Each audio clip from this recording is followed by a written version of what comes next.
Peguei um filhotinho e agora o que é que eu faço? Bom, meu nome é Ellen, sou médica veterinária e eu tô aqui para tirar aquelas dúvidas que ficam mesmo após uma consulta veterinária. Bom, vamos falar um pouquinho sobre quando o filhotinho chega na nossa casa? O mais comum é que esse filhotinho chegue aí a partir dos 45 dias de vida, que é quando aí os criadores, né, ou até mesmo uma pessoa que não é criadora, mas ela tem uma mãezinha que estava cuidando dos seus bebezinhos, aguarda para desmamar e daí sim entregar o filhote para aquela família que vai ficar em definitivo com esse cachorrinho. Então, com 45 dias de vida, que é quando esse filhotinho chega em casa, às vezes fica aquela situação, e agora, o que eu faço? O que eu vou dar para ele comer? Quando que eu tenho que dar remédio de vermes? Quando que começa essa vacina, né? O que eu posso fazer? Posso dar banho? Não posso dar banho? Então são essas dúvidas que começam a surgir. Mas eu quero falar um pouquinho até de antes desses 45 dias. Então talvez você tenha às vezes resgatado, né, um filhotinho que você encontrou na rua que tem menos do que isso, ele pode ser bem recém-nascido. Ou talvez você tinha mãezinha, né, e essa mãezinha por alguma razão adoeceu, né, veio a óbito e ficou esse nenenzinho sem ter o amparo da mãe. Então, o que fazer com o filhotinho quando ele tem ainda menos de 45 dias de vida? Eu queria falar um pouquinho sobre isso antes da gente começar aí a falar sobre o filhote já com 45. Então, antes disso, esse é um bebezinho muito delicado, né? Então, ele é um serzinho que precisa da ajuda para tudo. Ele não consegue regular sua temperatura, ele não tem ainda capacidade de fazer a micção e a defecação sozinho. Então, por isso que é tão comum a mãezinha tá sempre lambendo, né, os filhotinhos. Isso é muito comum e a gente deve deixar que elas façam, porque é através dessa lambedura aí é que ela tá estimulando, né, ali o xixizinho, o cocô, né, e também até regulando a temperatura, né. Então, é importante que os filhotes estejam sempre perto dessa mãe, né, e, obviamente, a amamentação, né, que é algo que só aquela mãezinha pode oferecer, né, a amamentação natural, né. Então, esse é um serzinho que depende, é extremamente dependente. É a mesma coisa de quando a gente tem um filho, uma criança chega em casa, porque a gente sai da maternidade, né, chega com aquele serzinho no colo e aquela sensação, meu Deus, e agora, né, porque é extremamente dependente e vulnerável. Então, se esse é o caso, se você tá com um filhotinho que ele ainda tem menos do que 45 dias de vida, que ele é um serzinho que dependia da mãe para tudo e por alguma razão ele tá sem a mãe, então você vai ser a mãezinha desse bebê, né? Então você tem que estar atento para isso. Não dá para ter um recém-nascido e deixar num canto e achar que ele vai se virar sozinho, isso não existe, né? Desde a temperatura dele que precisa ser regulada, então se você vai, tô fazendo alguma coisa, vou ter que deixar ele no cantinho, você vai deixar junto uma fontezinha de calor, seja às vezes uma garrafinha com água aquecida, ou uma mantinha que você tenha passado ferro, que esteja bem quentinho, ou às vezes uma bolsinha térmica mesmo. Então ele precisa desse calorzinho, né? De vez em quando você vai ter que vir com um algodãozinho embebido numa aguinha morna e fazer às vezes da língua da mãe, né? Ir lá, passar ali no pipigozinho ali, fazendo para o xixizinho sair, também no bumbumzinho para estimular o cocôzinho. Isso precisa ser feito, né? E o leite? De que forma então substituir o leite da mãe? A gente sabe que o leite da mãe ele é incomparável, né, em qualquer espécie. Mas numa situação em que a gente não tem, a gente tem já hoje em dia no mercado fórmulas preparadas para isso, né? Obviamente existe custo envolvido, né? A gente sabe que é caro, assim como o próprio leite do bebê humano, né? Quando a mãe tem por alguma questão não pode amamentar e aí precisa comprar, os pais suam, né? Pra poder comprar porque é um leite caro, né? Com certeza também pro cãozinho também não vai ser barato. Pelo menos eles bebem bem menos do que um bebê humano, né? Então vai render um pouquinho mais. Mas a gente tem aí no mercado pet milk, orga milk, outros milks aí que se você jogar na internet você vai encontrar, que são seguros, tem já toda a suplementação necessária, né? Você vai ali adicionar água, um leite que vai vir em pó, você vai adicionar água, vai preparar aquela quantidade necessária e vai ali oferecendo pro filhotinho. De que forma que deve ser feita essa oferta? Eu lembro de quando eu ganhei o meu o meu primeiro filho, né? E quando eu fui no pediatra, o pediatra olhou pra minha cara e falou: chorou, mamou. E é sobre isso, chorou, mamou. Filhote também é a mesma coisa. Então, se ele é um bem bebezinho, se ele estiver chorando, é porque a barriga tá vazia, tá? Então precisa dar o leitinho. Ali, relaxou, começou já aqueles olhinhos, já começam, né, a mexer, já começou aquela saciedade, já vão ficando molinhos e aí adormece. Ótimo, mamou o tanto que tinha que mamar. E aí tem que ficar pronto, porque não vai demorar muito para ele chorar novamente. E isso aí é algo que você vai ter que estar atento. Então, menos de 30 dias de vida, não dá para ter um filhote em casa, sair para trabalhar e deixar ele sozinho. Isso não existe. Não existe. É um bebê que requer atenção integral, tá? Precisa. Se ele não tem a mãe, então alguém vai ter que substituir, vai ter que fazer esse papel, tá? Então, às vezes, isso é muito comum a gente encontrar nessas situações de resgate, né? Ou ainda na situação de alguém que tinha já a mãezinha por algum motivo vem a óbito e fica ali com aquele órfãozinho, né? E você vai ter que cuidar. Mas então, vamos partir aí já para um bebê de 30, 45 dias de vida, que é quando normalmente as pessoas recebem em casa esses filhotes, né? Normalmente, por volta de 30, 45 dias é quando já começa a se desmamar. Por quê? Por volta dos 30 dias já se começa a vir ali, apontar os dentinhos e a própria mãe já começa a não curtir mais tanto ali aquelas boquinhas, né, querendo apertar elas para mamar. Então já é quando começa a ter uma diminuição da oferta do leite, né, porque a própria mãe já começa a sair, levantar. Então é o momento de começar a oferecer uma raçãozinha de filhote, pode ser amolecida, em água, ou existem também algumas papinhas de desmame já hoje no mercado, que é algo gradual, né, vai sair do leitinho para algo mais pastosinho, para depois então inserir a ração, mas já dá já para também a ração, né, a ração de filhote, lembrando sempre, né, pode dar uma amolecida ali numa água morna e daí começar a oferecer e passando essa transição. Então é um bebê que ainda mama e daí a pouco ele vai dar uma comidinha ali na raçãozinha e assim ele vai. E aí então por volta ali dos 45 é quando a gente já consegue, né, tirar totalmente da mãe e esse bebê consegue de forma mais independente seguir a sua vidinha comendo a sua raçãozinha. Então normalmente é esse momento que se recebe em casa. Então, às vezes, a primeira pergunta que se faz, né? Cheguei com o filhote, que ração eu vou dar para esse filhote? É bem interessante que se pergunte de onde ele estava vindo, qual era a ração que se iniciou essa transição. Os cães, eles são muito sensíveis à troca de ração, à troca de marca, à troca, às vezes, até do sabor, né? Então tem a mesma marca, mas é sabor frango, a mesma marca, sabor, sei lá, peixe, enfim, tem tantas variedades no mercado.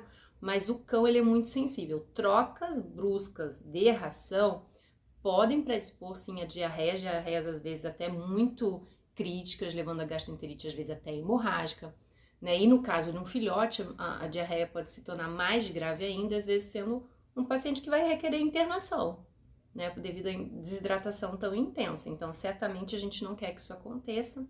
Então, sempre que vai iniciar ali com a ração, é importante identificar qual a ração que ele estava recebendo anteriormente, né? E essa é uma ração boa, uma ração bacana, beleza, segue com ela. Não, essa ração que estava dando era muito fajuta, não presta, tudo bem, mas você vai iniciar com ela. E aí você vai gradualmente inserindo essa ração que você tem interesse então de ofertar para o seu filhote. Uma ração premium, uma ração super premium, aquela que o teu bolso consegue oferecer para o teu filhote, né? Mas é muito importante fazer gradualmente essa troca. Então, no início você vai dar ali 75% dessa ração que ele já estava tomando, com 25% dessa nova, vai passar uns diazinhos assim, depois você passa de 50%, 50%, passa mais uns dias assim, depois já inverte-se, né? 25% da ração antiga, para daí sim 75% da ração nova, e assim mais uns dias, até que você chegue aí à plenitude, ao 100% da ração que você tem interesse de ofertar, né? Quando me perguntam, qual ração que é melhor? Normalmente são as mais caras, tá? Mas tudo tem que ser do mais caro, não tem condição? Não precisa. Aquilo que o teu bolso tem condição de oferecer. Certamente você pegou um cachorrinho, né? Porque você tem intenção de oferecer, né, uma boa qualidade de vida para ele, então não tem por que também você ir lá no mercado procurando a mais barata, né, a mais fajuta. Por quê? Ah, por que é mais barata e mais fajuta? Porque a matéria-prima envolvida na produção dessa ração é de menor qualidade. Também a quantidade de proteína que vai ter nessa ração também vai ser menor, então a gente consegue perceber às vezes o cão que come aquela ração bem barata é um cão que faz muito volume de cocô, porque a digestibilidade daquela ração é quase que nada, né? Então o que entra tudo sai. Enquanto que uma ração de maior qualidade, ela já vai ter um aproveitamento bem maior, então é um cão que até come menos, né? Também defeca menos, né? Traz aí uma alegria pro tutor, que é menos coisa para limpar, mas acima de tudo tá trazendo uma qualidade nutricional pro seu cão, né? Hoje em dia também se fala muito sobre alimentação natural, não sou contra, porém, se essa é a sua intenção, leve isso muito a sério. Busque profissional que te oriente adequadamente, que vai aí fazer uma dieta bem equilibrada para o seu cão, porque a alimentação natural não é dar arroz, carne, cenoura e deu. Não é isso? Vai estar faltando nutriente, tá? Então, se é para dar uma alimentação natural, então que se busque informação adequada, orientação profissional para que seja feito de uma forma realmente adequada e bem equilibrada para esse cão.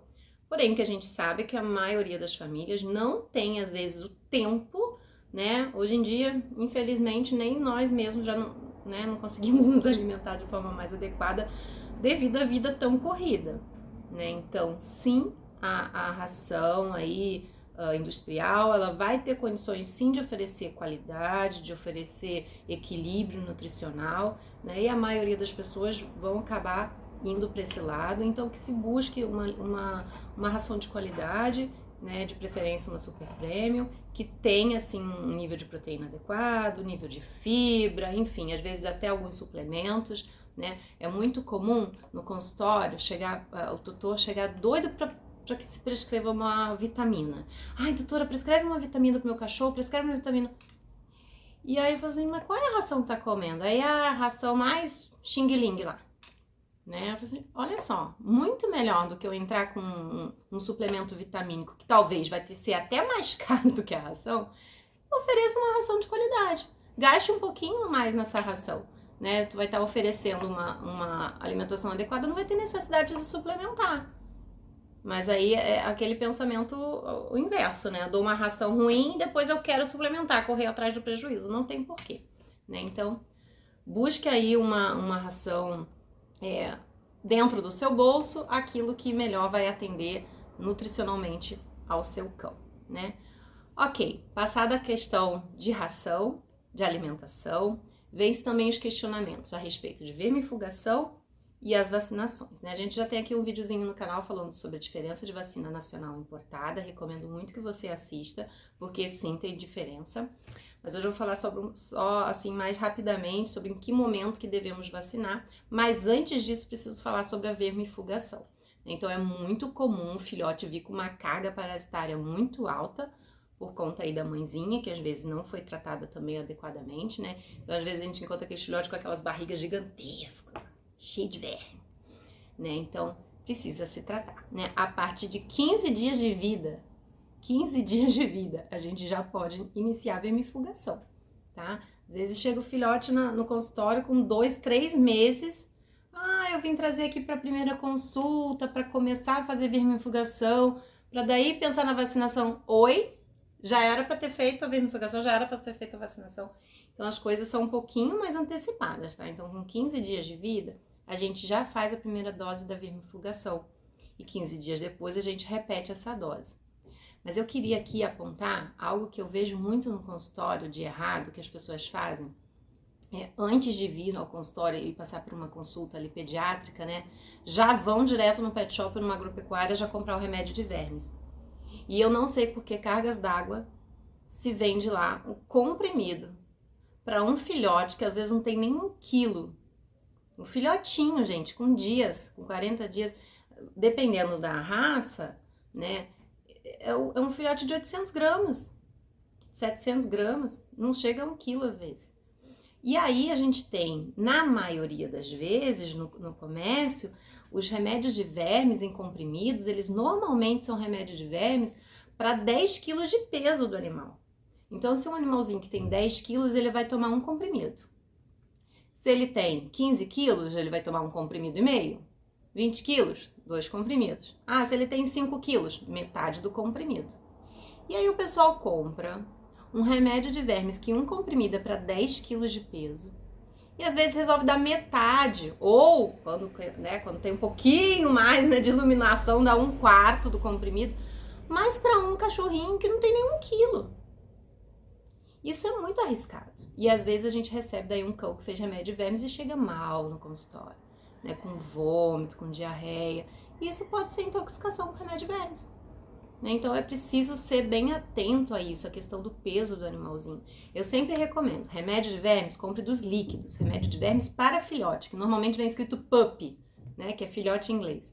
Então tem várias marcas, mas assim, os líquidos são mais adequados. Na maioria das vezes, daí esses líquidos, é 1 ml para 1 kg de peso. Então um filhotinho tem 1 kg, ele vai tomar 1 ml. Ah, ele tem 500 gramas, meio ml. Essa vai ser a dose bem adequada, bem assertiva, de forma a não trazer risco para esse filhote, né? Lembrando que a gente está lidando com um nenenzinho.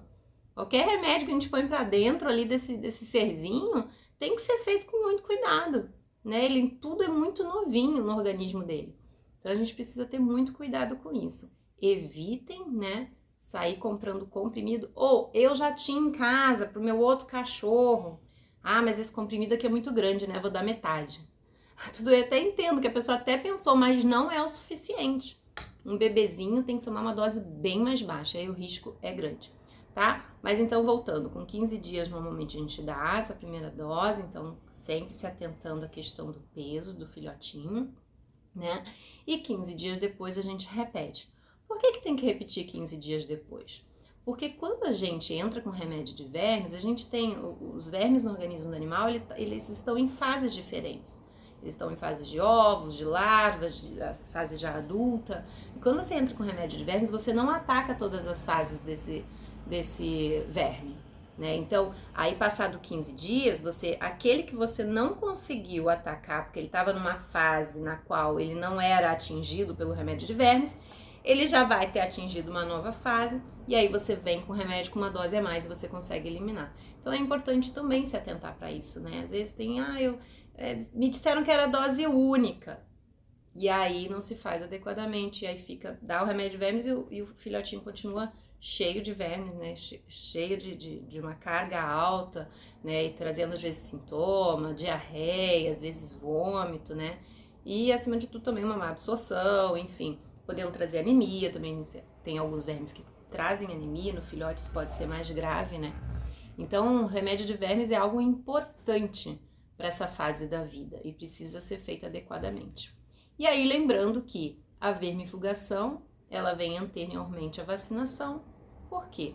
Na vacinação, nós precisamos ter um animal sadio, né, com o seu organismo em pleno funcionamento, para que ele possa desenvolver imunidade, que vai ser requerida depois que você, né, colocar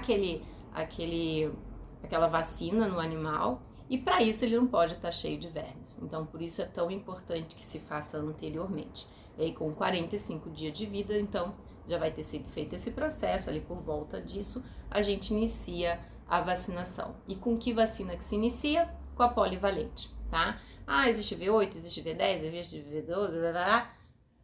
Faça com o seu veterinário, confie no seu veterinário, né?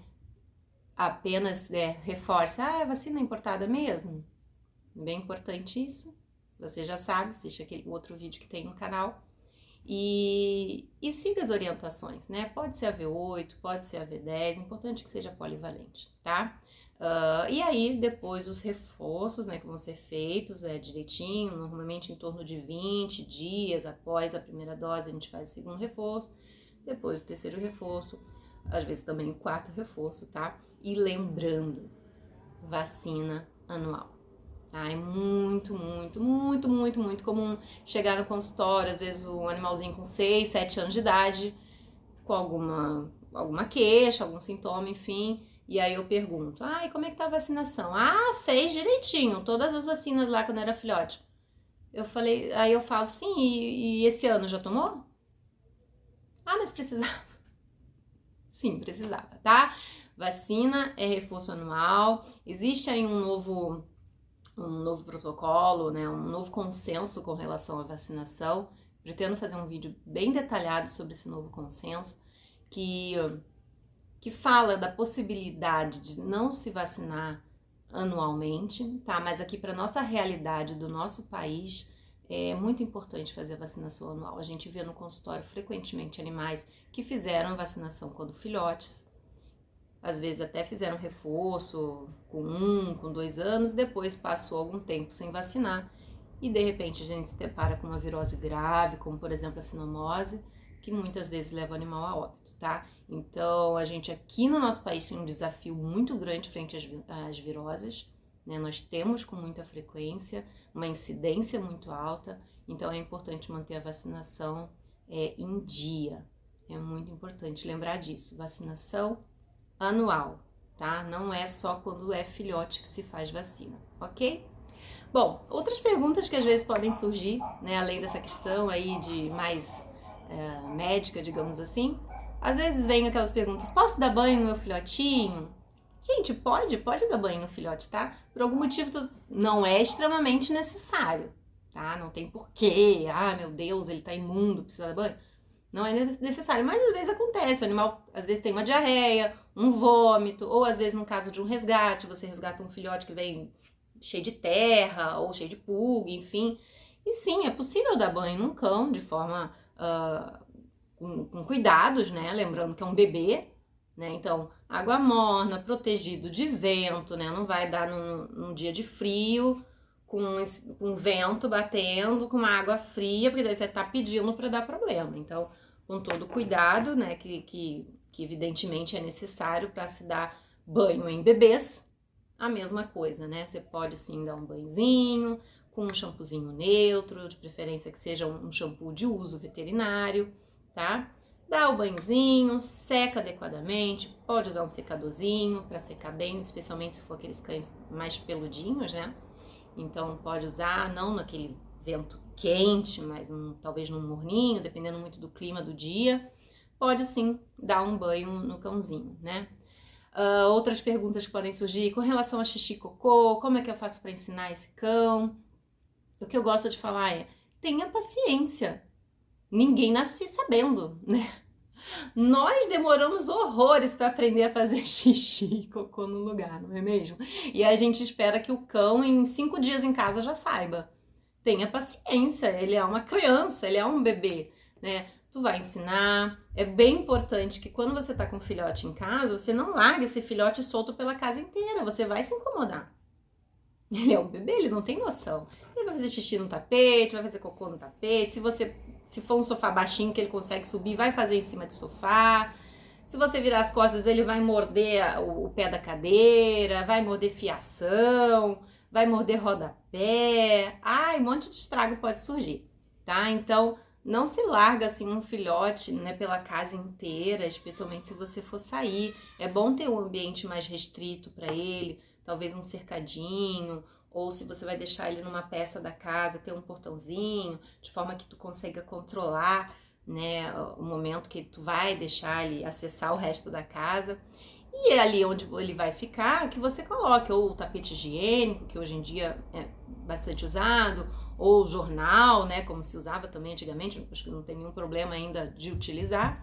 Você vai mantendo ali, né, o jornalzinho, o tapetinho higiênico, de forma que ele naturalmente ele vai fazer ali, porque é ali que ele está. E com o tempo você vai aumentando a área sem esse jornalzinho, sem esse tapetinho, e ele naturalmente vai buscar aquele local. Mas isso demora, isso leva tempo, tem que ter paciência. Nós não nascemos sabendo as coisas e eles também não, tá? Então tem que ter paciência, é um bebê, tá? Não tem um botão que a gente aperta pra, ele agora vai saber fazer xixi e cocô no lugar certo. Isso não existe, tá? Tenha paciência, ensine. Ele fez cocôzinho, acabou de fazer o cocôzinho, pega e leva lá no jornalzinho, pra de repente ele vê, era aqui. Opa! Mas ele vai pegando, tá? Mas tenha paciência. Isso não é do dia pra noite, tá? Com relação aos choros à noite, isso é muito comum. Às vezes tu pode colocar um bichinho de pelúcia, né? Ele saiu do ambiente onde estava a mãezinha dele, os irmãozinhos, é óbvio que ele vai chorar. Ele vai estranhar. Então, coloque alguma coisa quentinha, gostosinha, uma mantinha, né? Se necessário for, vá lá, dá uma atençãozinha para ele. Isso é normal, e isso vai passar nos primeiros dias, né? Ele vai acabar se acostumando à nova rotina, ao novo ambiente onde ele está inserido, e isso vai melhorar, né? Isso com o tempo vai melhorar. Eu acredito que, no geral, essas são as dúvidas que mais surgem. Se tiver mais alguma dúvida, eu vou ficar bem contente em responder, se você quiser colocar aí nos comentários. Espero ter ajudado, ter tirado aí essas primeiras dúvidas dos primeiros dias com o filhote novinho, né? E te convido a continuar aqui no canal, seguindo, compartilhando com as pessoas que você talvez ache que também vão gostar desse conteúdo, né? Muito obrigada por estar até aqui o final do vídeo. Fique com Deus e até uma próxima. Tchau!